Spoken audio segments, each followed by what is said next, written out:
નમસ્કાર મિત્રો, આજે એક હળવી હાસ્ય રચના. શર્માજીના ઘરે લગ્ન છે અને શર્માજી આ શિયાળાની ઠંડીમાં તડકામાં બેસીને સેવિંગ કરી રહ્યા હોય છે. એટલામાં જ એમના વેવાઈ તિવારીજીની ચિઠ્ઠી આવે છે. શર્માજી વિચારે છે કે તિવારીજી તો સ્થાનિક સમધી છે, ફોન પણ કરી શકતા હતા, ઘરે પણ આવી શકતા હતા. આ ચિઠ્ઠીનો શું મતલબ? ચહેરા પર લગાવેલી સેવિંગ ટ્યુબ લૂછીને ગભરાયેલા શર્માજી ચિઠ્ઠી ખોલીને ચિઠ્ઠી વાંચવા લાગ્યા. ચિઠ્ઠીમાં લખ્યું હતું, આદરણીય વેવાઈ, તમે સૌ રાજી ખુશી હશો, અમે પણ અહીં રાજી ખુશી છીએ.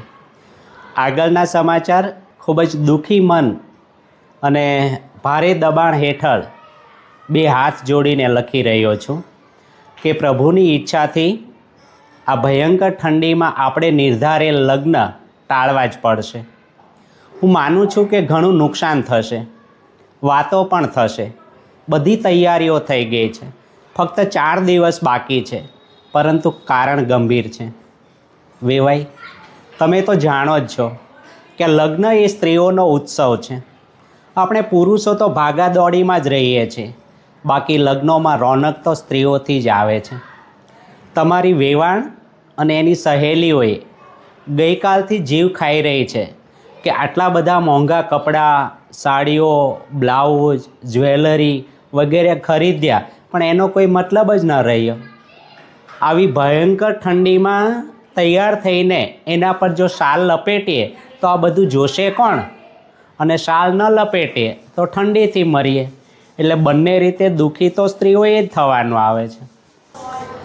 તમારી વેવાણે તો સ્પષ્ટ કહી દીધું છે કે પહેલી વાર તો 2000નો ડીપ ગળાવાળો ડિઝાઇનર બ્લાઉઝ સીવડાવ્યો છે. હવે એના પર 200ની શાલ ઓઢીને હું શું મારી ઇજ્જત ખરાબ કરી દઉં? અને આ મોંઘો 4 લાખનો નેકલેસ કોણ જોશે બોલો? પછી બોલી કે લગ્ન એ માત્ર ફેરા માટે નથી હોતા. આ લગ્ન એ તો અમારો સ્ત્રીઓનો ફેશન શો છે.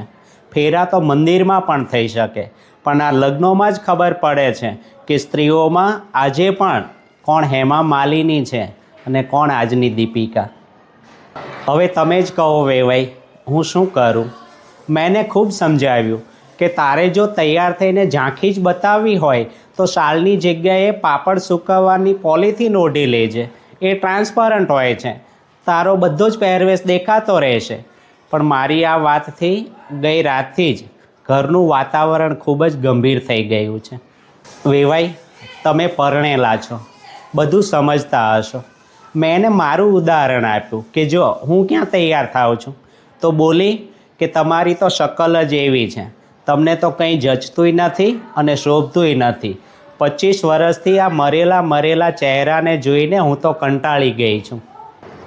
બાકીની બધી સ્ત્રીઓ પણ એની સાથે છે.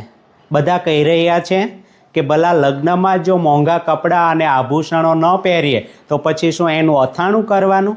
અડધી જિંદગી તો રસોડામાં નીકળી ગઈ છે, અડધી પાર્લરમાં. એમ બોલવાની ઈચ્છા હતી પણ હું બોલી નથી શક્યો. વેવાઈ, થોડું લખ્યું છે, વધારે સમજજો. પુનઃ ક્ષમાયાચના સાથે આપનો વેવાઈ તિવારી. ફેબ્રુઆરીના અંત અથવા માર્ચ મહિનામાં લગ્ન માટે હું પંડિત સાથે વાત કરી લઈશ. શર્માજી તો તિવારીજીની ચિઠ્ઠી વાંચીને પથ્થર થઈ ગયા, પણ અતિક્રમણના લીધે ઝૂકેલા સજ્જાની જેમ એમના ખભા પર ઝૂકેલા એમના શ્રીમતીજી મંદ મંદ હસતા હતા અને બોલ્યા, ચિઠ્ઠી મેં પણ વાંચી લીધી છે. હવે તો લગ્ન ફેબ્રુઆરીના અંત કે માર્ચમાં જ ગોઠવો. મિત્રો, હસતા રહો.